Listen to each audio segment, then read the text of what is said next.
morning, everyone. My name is Fayolino, and the career that I chose to present on today is criminal profiling. The reason that I selected this as my career choice is actually a three-part answer. Firstly, growing up, my mom was a part-time college student, and being a single mother, she sometimes had no choice but to take me with her to her lectures and internships.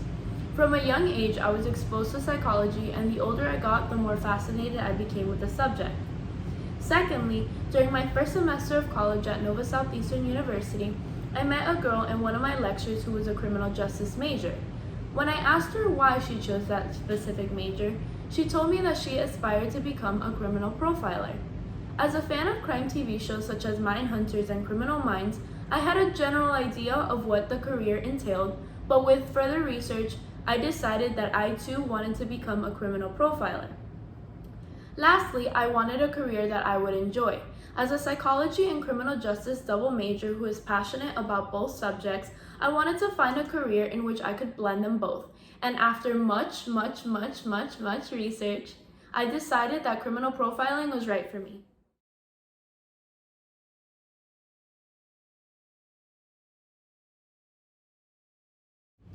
Before we get into the history of criminal profiling, I'd like to first define it. According to the FBI, or Federal Bureau of Investigation, criminal profiling is an investigative technique by which to identify the major personality and behavioral characteristics of an offender based upon analysis of the crimes he or she has committed. Now, let me dive into the history of profiling. Informal criminal profiling can be traced back to the 1800s to physicians Thomas Bond and George Phillips, who attempted to predict Britain's Jack the Ripper's personality using evidence found at the crime scenes. Of course, more modern forms of profiling have emerged throughout the years, such as in the case of New York's Mad Bomber in the 40s and 50s.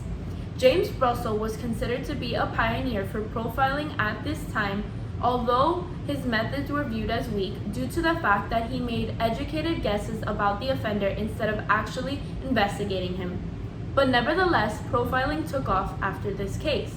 In regards to formal profiling, which is what the FBI and other government agencies use today, Howard Tetton and Patrick Mulney are accredited with providing the earliest analyses of behavior. As a team, Tetton and Mulney created the Criminal Psychology Program, which is a 40-hour course for officers in which they presented behavioral analysis as one of the many investigative tools used. Criminal profiling is a relatively new field, and it wasn't until 1974 that the FBI formed the Behavioral Science Unit to investigate predominantly homicide and serial rape cases. Since then, its popularity has grown substantially as well as its critics.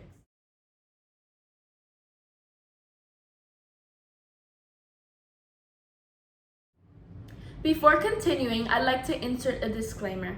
Profiling does not provide the identity of an offender, as it only assumes a suspect most likely to have committed a crime based on evidence and the nature and characteristics of the crime scene. Like I previously stated, profiling in short is a strategy used by law enforcement professionals to identify traits, behavioral tendencies, and other descriptive aspects of an offender based on the nature, location, and other characteristics of a crime. It generally involves 7 steps. These are the 7 steps according to FBI Special Agents Dr. John E. Douglas and Dr. Alan E. Burgess.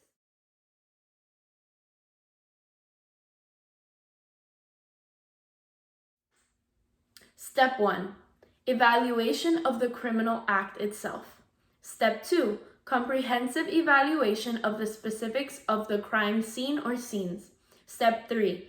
Comprehensive analysis of the victim or victims. Step 4. Evaluation of preliminary police reports. Step 5. Evaluation of medical examiner's autopsy protocol if death occurs. Step 6. Development of profile with critical offender characteristics. Step 7. Investigative suggestions predicated on construction of the profile. Throughout this process, data is collected and assessed, the crime is reconstructed, hypotheses and opinions are formed, and a profile is created and will be tested to see if it was accurate. Duties and responsibilities of a profiler. The duties of profilers may often vary depending on the level that they are practicing in, local versus federal. Typically, profilers analyze evidence, visit and analyze crime scenes, and study human behavior. One of their other responsibilities is to teach and train local law enforcement as well as prospective FBI agents. Once again, the overall objective of profiling is to develop a psychological profile of a suspect based on the evidence available. The minimum requirement to become a profiler is a bachelor's degree in psychology, criminal justice, forensics, or other related subjects. Advanced degrees are common, such as master's and doctorates, although they are not required. Law enforcement training from a police or military academy is required, as well as investigative experience. Those who wish to become FBI agents must undergo additional training. FBI general eligibility requirements. You must be a U.S. citizen and you must be able to obtain a top secret SCI clearance. For special agents, the requirements are that you must be between 23 to 36 years old, have a minimum of a bachelor's degree, have 2 or more years of full-time professional work experience or 1 year if you have a master's degree, a valid driver's license, and 6 months of driving experience, and you must meet all physical fitness standards. Some skills commonly found throughout criminal profilers include physical fitness, understanding of criminal minds and psychology, attention to detail, critical thinking using logic and reasoning, emotional detachment, organizational skills, and strong. Numbers that I will be using are solely for FBI employees. FBI profilers are paid according to the general pay schedule. Profilers begin at GS-10. GS-10 ranges from $48,289 to $62,787. The maximum pay cap that they can reach ends at GS-15, which begins at $105,123 and ranges to $136,659.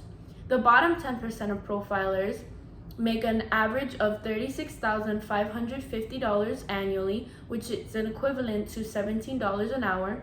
The top 10% of profilers makes an average of $106,090 annually, which is equivalent to $51 an hour. And for 2018, the median annual salary for criminal profilers working for the FBI was $63,380, which is an equivalent of $30 an hour. Definitely not a 9-to-5 job. The hours can be unpredictable as criminals commit crimes sporadically. Hours are also dependent on the case. More complex cases may require more hours, etc., while other cases may take as little as a couple hours or a few days.